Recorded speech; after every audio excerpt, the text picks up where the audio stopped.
Hey there, all you beautiful Broadway babies! Welcome back to Broadway by Ghostlight.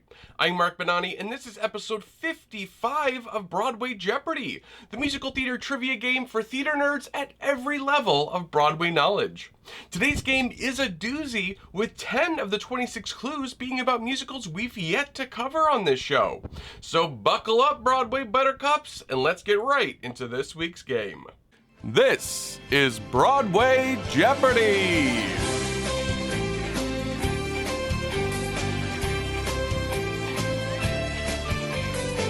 Looking at our categories for this 55th episode, we start off as always with last week's final Jeopardy category, which is Beep Beep. What a silly name.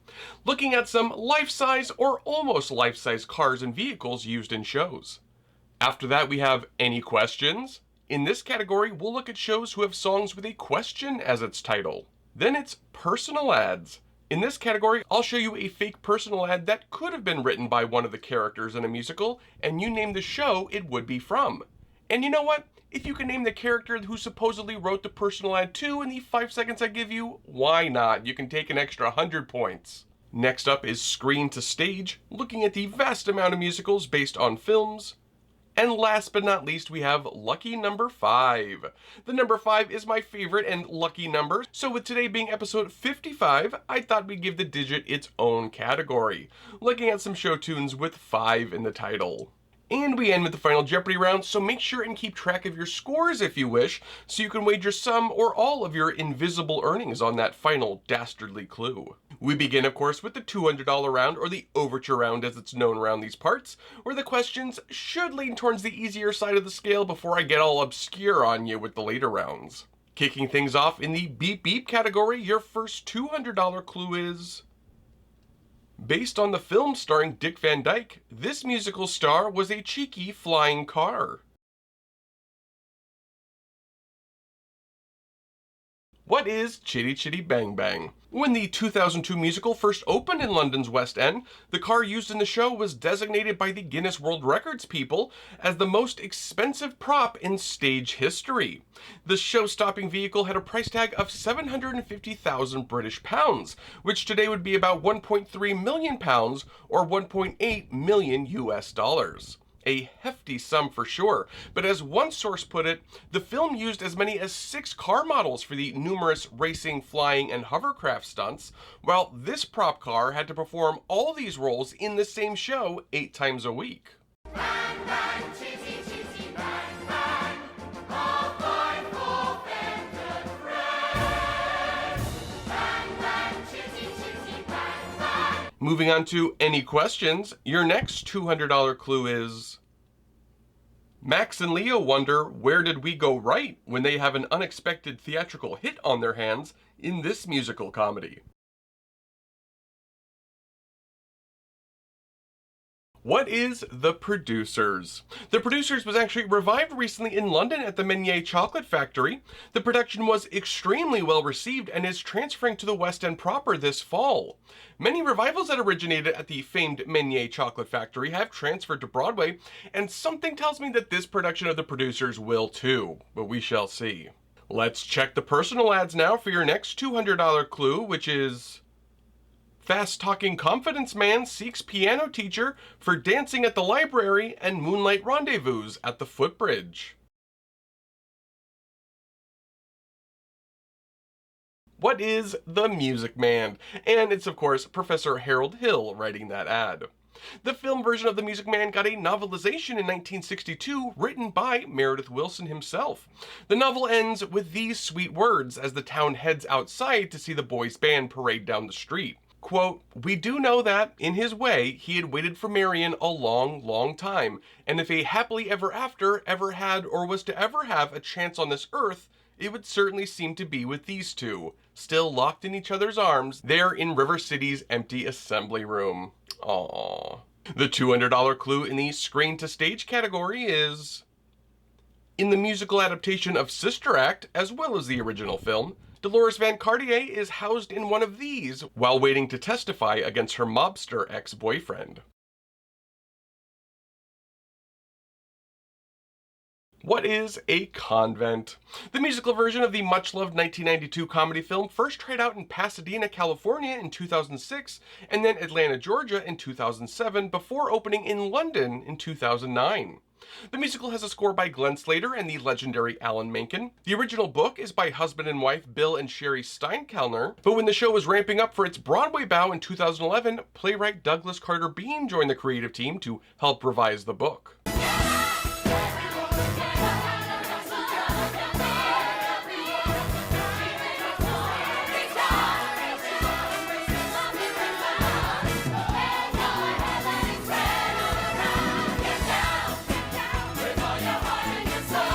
And finishing up the overture round in the lucky number 5 category, your final $200 clue is... This musical's title song begins with, "Tumble out of bed and I stumble to the kitchen, pour myself a cup of ambition." What is 9 to 5? The song 9 to 5, written and performed by Dolly Parton, of course, and the film it was made for, and I suppose the musical by proxy, were inspired by the 9 to 5 organization. The 9 to 5 National Association of Working Women was created in 1973 to combat inequities in the workplace for women, both in pay and opportunity, as well as combat sexual harassment in the workplace. You say one more word about me and I'll get that gun of mine and I'll change you from a rooster to a hen with one shot!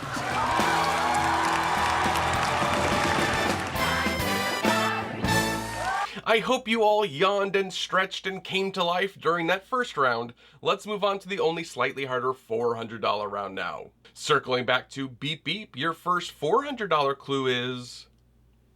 In the musical adaptation of Back to the Future, this is the model of car used to make the iconic time machine. What is a DeLorean? While Chitty Chitty Bang Bang had a flying car on stage decades earlier, the DeLorean in Back to the Future the musical did have one special trick up its sleeve, a complete 360-degree turn over the audience's heads. Heading to Broadway's golden age now in the Any Questions category with the $400 clue. The snooty Professor Henry Higgins wonders why can't the English teach their children how to do this? What is speak? Yes, why can't the English teach their children how to speak, wonders Professor Henry Higgins. You know, it's fascinating to me how having an unlikable leading character can often be a point of derision in a musical, if not a downright death sentence for a show. But that doesn't seem to affect My Fair Lady, one of the most beloved musicals of all time. I mean, Henry Higgins is one of the biggest jerks in all of theater. I mean, just look at his introduction to the musical. Though, luckily, Eliza hits him back with a strong retort. A woman who utters such disgusting and depressing noises has no right to be anywhere, no right to live. Remember that you're a human being with a soul and the divine gift of articulate speech. That your native language is the language of Shakespeare and Milton and the Bible. Don't sit there crooning like a bilious pigeon. Ow! The $400 clue in the personal ads category is... Handsome outlaw seeks female accomplice for bank robbing, jailbreaking, and car rides. What is Bonnie and Clyde, with Clyde Barrow being the one writing the fake ad? Bonnie and Clyde the musical, with a score by Frank Wildhorn and Don Black, started with a bang, literally. The musical opened with a barrage of bullets turning the set into Swiss cheese, and the titular couple are seen on stage in their car, bloodied and riddled with bullet holes. Yikes. Though it still wasn't as brutal as what the critics would do to the show. I still maintain that Bonnie and Clyde is great, but I won't get into all that here. Let's take our seat at the movie theaters for the screen to stage category and the $400 clue. This comedy classic was adapted for the stage with songs like Rollin' the Hay, He Was My Boyfriend, Transylvania Mania, and of course, the classic song Puttin' on the Ritz.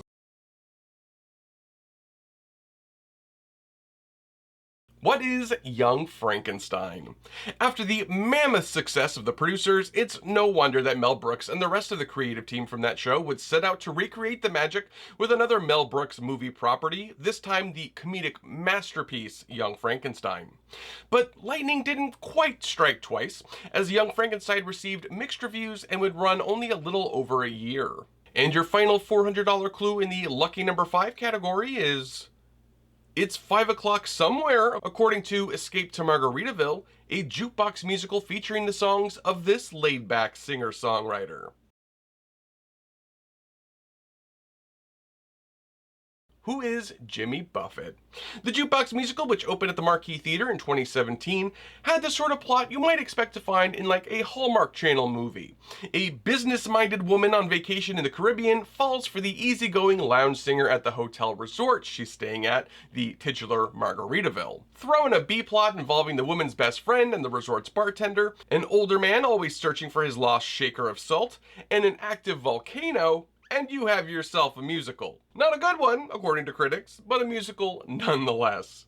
I actually didn't mind Escape to Margaritaville. The whole mood of the show was chill, as it should be. It wasn't trying to be anything it wasn't, just a silly, light-hearted romantic comedy with groovy tunes to laugh and bob your head to as you sip your own margarita in the audience. I've certainly had much worse times in the theater, I can tell you that much for free. Easing our way into the $600 round now, back at Beep Beep, your first $600 clue is... in ragtime, this is the early automobile that is proudly purchased by Coalhouse Walker, which is later trashed by white men. What is a Model T? The life-size prop Model T car used in the original production of Ragtime was specifically built for the production at a cost of $35,000, which is almost $73,000 in today's money. The car had no engine, of course, but instead used 3 large batteries similar to how a golf cart functions. Let's see if you can answer the $600 clue in the Any Questions category, which is... when we first meet the leading character in this musical, he wonders, what do you do with a BA in English? What is Avenue Q? It was Avenue Q's co-creator Bobby Lopez who actually graduated from Yale with a BA in English. He of course did put it to good use, writing the scores to some of the most popular stage and film musicals of all time, and Lopez would be the youngest person so far to achieve the coveted EGOT status. Not only that, Bobby Lopez is the world's only double EGOT winner and is actually not far off from tripling it. Lopez currently has 2 Oscars, 3 Tonys, 3 Grammys, and 4 Emmys. Checking out a more recent musical in the personal ads category gives us the $600 clue. Totally Faithful televangelist seeks go-getter partner for preaching and shedding the occasional tear together. Heavy makeup a plus. What is Tammy Faye is the right response. And it would be Jim Baker writing the advert in this case. The musical boasted a score by Sir Elton John and Jake Shears of the band Scissor Sisters. It opened in London in 2022, starring Andrew Rannells as Jim Baker and Kathy Braben as Tammy Faye Baker. It was well received in London and made the trip across the pond to New York in 2024, where it was not so well received. On Broadway, the musical only played 24 previews and 29 official performances.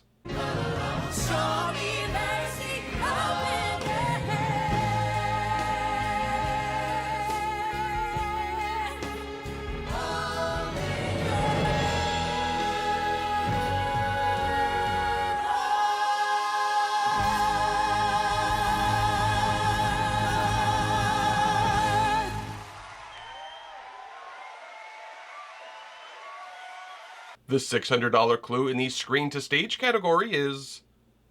before the recent stage adaptation of Some Like It Hot, a different adaptation with a score by Julie Stein and Bob Merrill reached Broadway, titled this. What is Sugar? As the clue mentioned, the classic Billy Wilder film was first adapted in 1972 as Sugar, with a score by Julie Stein and Bob Merrill. Producer David Merrick apparently was unable to license the film's title, which accounted for the name change. Sugar originally starred Robert Morse and Tony Roberts as Joe and Jerry, with Cyril Ritchard, famous for his Captain Hook and Mary Martin's Peter Pan, playing the elderly Osgood Fielding, who has a crush on Jerry/Daphne in the show.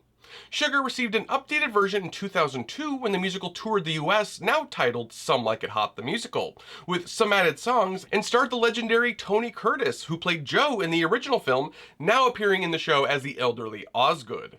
And looking at one of my favorite flops in the lucky number 5 category brings us the $600 clue. In Minnie's Boys, Minnie's 5 growing boys will eventually become known as this hilarious group. What is the Marx Brothers?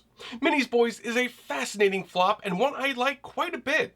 The score by Larry Grossman and Hal Hackney has some real gems in it, and a lot of the book by Robert Fisher and Arthur Marx, Groucho's son, is quite funny. The problem in many ways was the leading role and the woman who played it. Minnie Marx, the matriarch of the Marx clan, is of course the focus of the evening, being the title character. But what people really wanted to see and focus on was of course the antics of the 5 Marx brothers. And in the leading role of Minnie Marx was Shelley Winters, who was almost fired from the show during its run. I go through all the drama both on stage and off in this Broadway breakdown video I highly recommend you watch after this. It's not half bad, you know?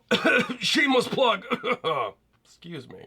Alright players, it's time to really turn up the heat a notch or two with the $800 round. But before we do, if you're enjoying this week's game and maybe learning something, please do me the honor of hitting that little like button for me. It really helps with appeasing the almighty YouTube algorithm and getting these videos shown to more fine folks like yourselves, but also makes me feel like $1,000,000 invisible dollars. Thanks everyone, I truly do appreciate it. Okay, let's keep calm and trivia on. Starting off the $800 round with a toot toot. Beep beep. Your first $800 clue is: a new red pickup truck is front and center as 10 Texans compete to win it in this 2013 musical. What is Hands on a Hard Body? The prop truck used in the original production was built by the Rolling Stock Company, a company specializing in vehicular props, who also built Broadway's Chitty Chitty Bang Bang and worked on Spider-Man Turn Off the Dark as well. A real Nissan truck frame was used, augmented with fiberglass.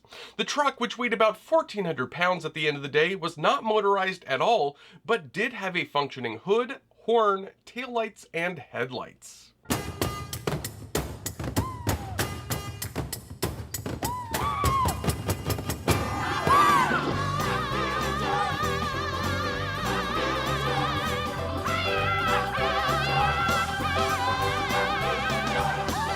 The $800 clue in the Any Questions category is: this character in the tribal love rock musical Hair asks, "Where do I go?" Who is Claude?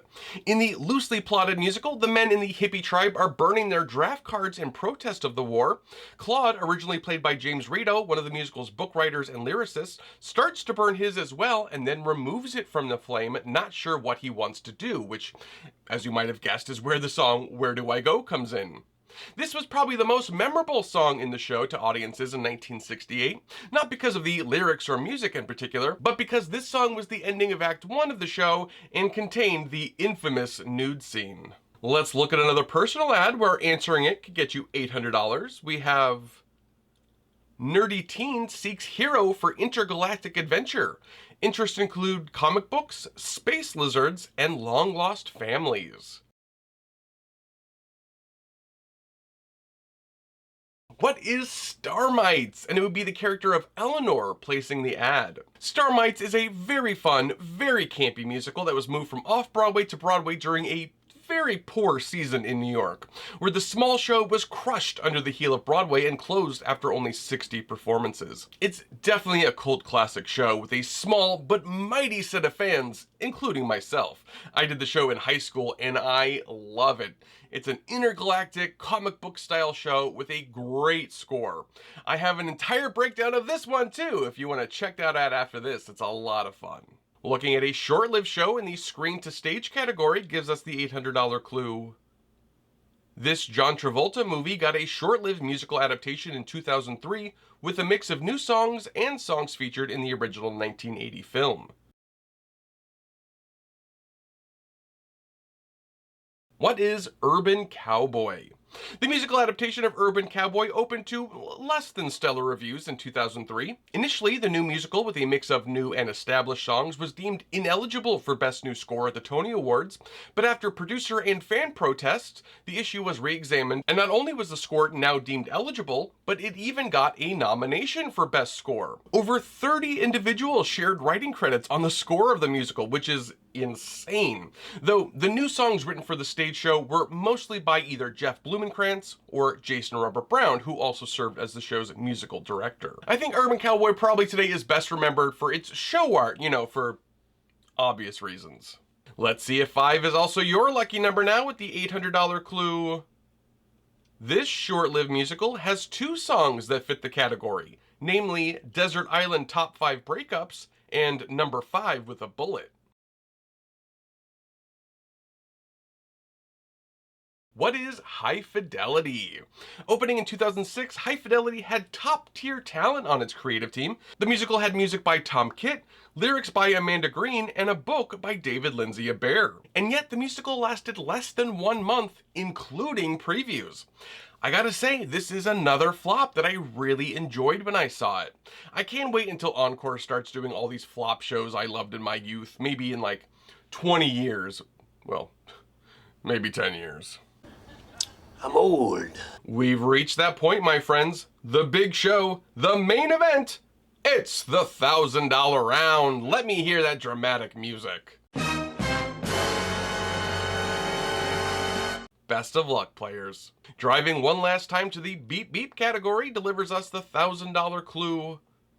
A car mid-explosion was part of the set for Broadway's Hedwig and the Angry Inch, said to be left over from the previous tenant of the theater, a musical version of this 2008 film. What is The Hurt Locker? Yes, for the Broadway production of Hedwig, the in-universe explanation for how Hedwig would have a Broadway theater with a set is that there was a Hurt Locker the musical, which not only was said to have closed on its first performance, it apparently closed during intermission of the first performance. With the theater suddenly without a tenant, Hedwig convinced the producers to let them have the theater with the abandoned set for the wartime set musical Hurt Locker still intact. The real-life producers of the Hedwig revival really committed to the bit, scattering real playbills for the fake musical around the theater. Raise your hands for the Any Questions category and the $1,000 clue. Can you use any money today is the question U.S. Ambassador Sally Adams asked the Foreign Minister of Liechtenstein in this Irving Berlin musical. What is Call Me Madam? The 1950 musical starred Ethel Merman at the height of her career. The show has many great Irving Berlin songs, including The Hostess with the Mostess on the Ball and You're Just in Love. But the song in question, Can You Use Any Money Today, for me personally, will always now be linked to this amazing story told by the great Elaine Stritch in her one-woman show Elaine Stritch at Liberty. Stritchy was Merman's understudy for the musical and tells how Ethel handled herself one matinee when a drunk man in the audience began shouting at her during the song. Ethel Merman froze. I mean, she froze. You can have. She then proceeded to walk off the stage. Sweep by me in the wings, down that little staircase that leads out to the front of the house, through those little velvet curtains, up the side aisle, down the center aisle, grabs a hold of this guy, yanks him out of his seat, drags him up the center aisle, through those glass doors that lead out into the lobby, and dumps the son of a bitch on West 45th Street. She's back in the theater. She's back in the theater. She's down the center aisle.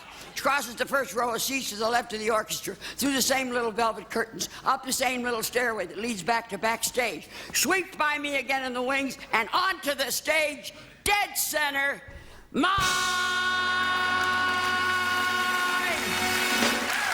Let's see if we can find some love in the personal ads category with the $1,000 clue. American expat with severe writer's block seeks fashion model to bum around Europe with. No worries if it doesn't work out. What is No Strings is the right response, and it would be the character of David Jordan who would be behind this personal ad. The musical No Strings, which opened on Broadway in 1962, was the only musical in which Richard Rodgers wrote both music and lyrics. This was 2 years after his partner Oscar Hammerstein II passed away. The show was about two Americans living in Paris. David, a writer with severe writer's block, decides to live the life of gallivanting across Europe, where he meets Barbara Woodruff, a model. The two fall in love, and Barbara tries to inspire David to return to writing, but it's eventually decided that the only way for David to get over his distractions and his writer block is to return home to America. He asks Barbara to go back with him, but she decides to stay in Paris, and the pair separate with no strings attached. Besides the no strings attached angle, the musical's title was also reflected in the music, and the show's orchestra indeed featured no string instruments. The $1,000 clue in the screen to stage category is: this off-Broadway musical, based on the 1991 film of the same name, originally starred Lindsay Mendez and Derek Klena. What is Dogfight? Dogfight opened off-Broadway in 2012 at the Second Stage Theater. The show was one of the first major musicals of the up-and-coming team of Benj Pasek and Justin Paul. The musical drama focuses on Eddie, a Marine in 1967 San Francisco. Eddie and his two Marine buddies participate in what they call a dogfight, where each guy tries to find the quote, ugliest woman to bring back to the party, and whoever brings the ugliest girl wins. A horrible, cruel thing. Nothing called a dogfight is good. Literal, figurative, no dogfighting. The musical, though, is quite powerful. Hey, just for the night, no holding tight, let go. Let's go. And the curtain call clue in the lucky number 5 category for $1,000 is: Mrs. Bennet and her 5 daughters are the focus of this 1959 musical, an adaptation of Jane Austen's Pride and Prejudice. What is First Impressions is the right response. First Impressions was actually the original title for the Jane Austen novel, but was changed to Pride and Prejudice after the success of Sense and Sensibility. The musical, by most accounts, was not a terrible one. It starred Polly Bergen as Elizabeth Bennet and Farley Granger as Mr. Darcy. There were some who complained of a lack of Jane Austen's wit in the book, while others complained that the secondary character of Mrs. Bennet and her struggles to marry off her daughters was given far too much stage time. It's an inevitable problem when smaller roles are cast with big stars, in this case Hermione Gingold as Mrs. Bennet. However, looking back, most musical theater historians tend to blame the crowded season for the musical's less than desirable 3-month run. A somewhat mediocre Jane Austen adaptation just couldn't compete with other fare currently on Broadway at the time, like My Fair Lady, West Side Story, The Music Man, and Gypsy. And now we've come to the final Jeopardy round, y'all! Time to tally up those scores and decide how much you want to wager in the category Murica. Yes, next week we here in America are celebrating the 4th of July, so for this category we're looking at some shows with songs that have America or American in the title. Okay, has everyone made their wagers? Sarah? Liz? Gregory? Okay, here is your final clue. Move Over America is the finale to this musical starring Nancy Dussault, Herschel Bernardi, and Chita Rivera, whose title is a Romani word for scam.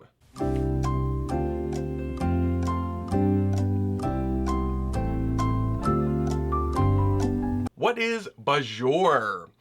Oh, Bajor. Bajor is one of those frustrating shows like Seven Brides for Seven Brothers. It's charming, it's fun, some good music, some laughs, but also in 2025, we know that it's horribly offensive in many ways.